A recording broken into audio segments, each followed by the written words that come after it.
Assalamualaikum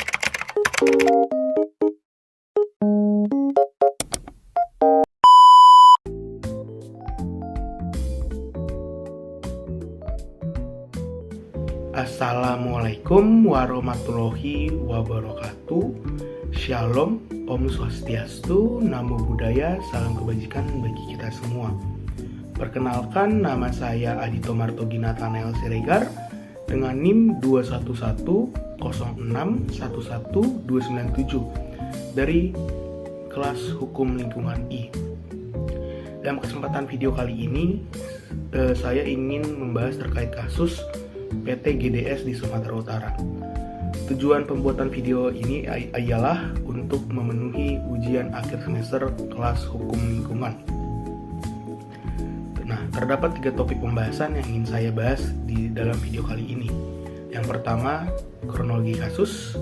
Yang kedua, ada analisa hukum. Dan yang 3 adalah pendapat pribadi. Baik, kita masuk ke dalam topik yang pertama, yaitu kronologi kasus. Kasus ini terjadi di daerah Kabupaten Samosir, Sumatera Utara yang dilakukan oleh PT Gor Gedumasari atau PT GDS. Pihak PT tersebut melakukan penebangan pohon secara besar-besaran di kawasan hutan lindung Tele Samosir. Awalnya, PT GDS ini melakukan perusakan terhadap kawasan lindung dan tidak memiliki cukup bukti surat-surat perizinan yang lengkap sampai beroperasinya atau berjalannya perusahaan tersebut. Hal ini sangat menjadi perhatian dalam masyarakat terhadap isu lingkungan dan penegakan hukum pidana lingkungan. Hal tersebut juga dapat terlihat dari kerusakan lingkungan yang telah terjadi di kawasan hutan lindung Tele. Sebagai akibat eksploitasi kawasan lindung yang dilaksanakan secara intensif dan pengelolaan secara sektoral telah mengakibatkan terjadinya deforestasi dan degradasi lingkungan di kawasan lindung Tele. Dan juga menurut Komisi 7 DPR RI yang mengunjungi secara langsung kawasan hutan lindung Tele, telah terjadi perusakan lingkungan di sekitar Danau Toba akibat penebangan pohon di hutan Tele. Penebangan pohon di hutan Tele oleh GDS ini merusak keseimbangan lingkungan hidup. Menurutnya ada persoalan besar dari total konsensi 800 hektar dan sudah dilakukan penebangan dari 400 hektar izin pemanfaatan kayu atau IPK. Namun, Komisi 7 belum melihat adanya tindakan nyata dan dari tujuan utama melakukan konversi menjadi daerah perkebunan atau peternakan.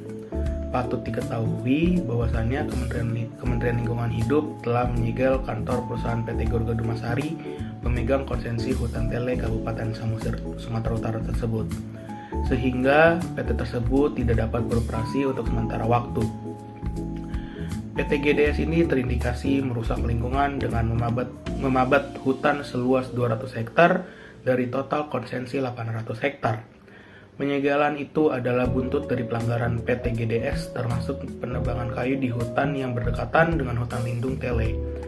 Lokasi penebangan berjarak 8-10 km dari bibir Danau Toba.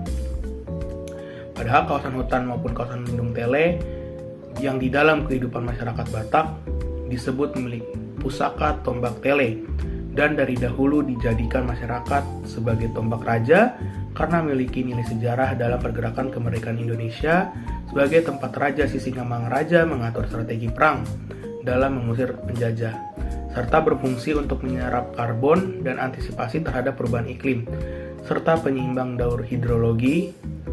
Hutan di kawasan di Danau Toba merupakan imbuhan air di permukaan dan air bawah tanah yang merupakan sumber mata air ke Danau Toba dan daerah sekitarnya, Asahan, Tanjung Balai, Pak Barat hingga ke Aceh.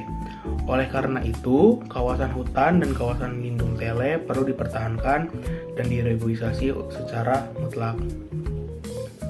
Baik, kita masuk ke topik pembahasan yang kedua, yaitu analisa hukum.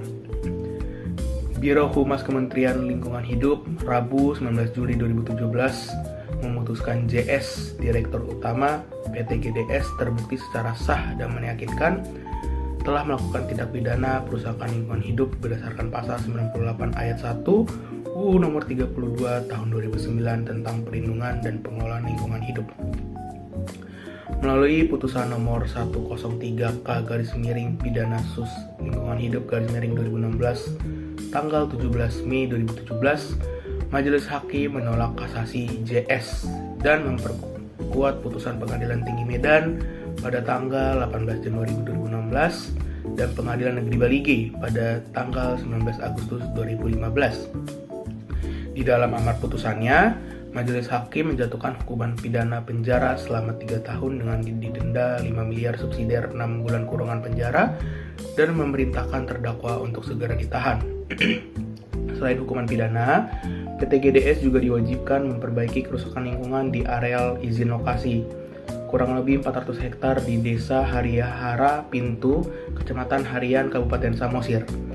Perbaikan lingkungan dilakukan dengan menanam tanaman keras di lokasi bekas tebangan pohon dan membangun dinding penahanan tebing yang sebelumnya telah dipotong oleh PT GDS.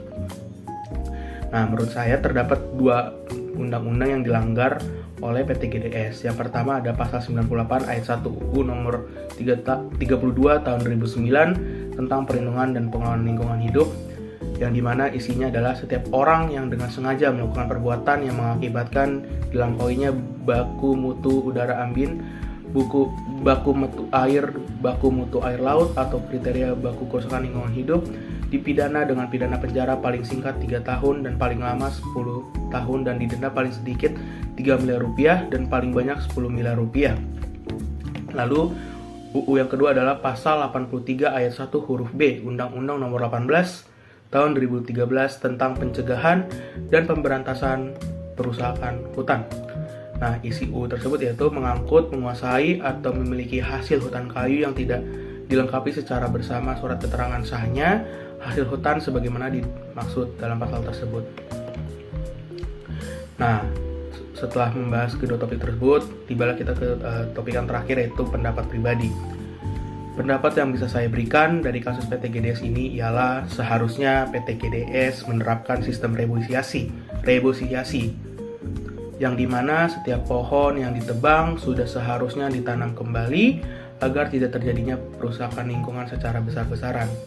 Apalagi pohon yang ditebang oleh pihak PT GDS merupakan pohon yang terkategori hutan lindung dan merupakan daerah yang dianggap memiliki sejarah bagi masyarakat sekitar yang berada di kawasan hutan tele.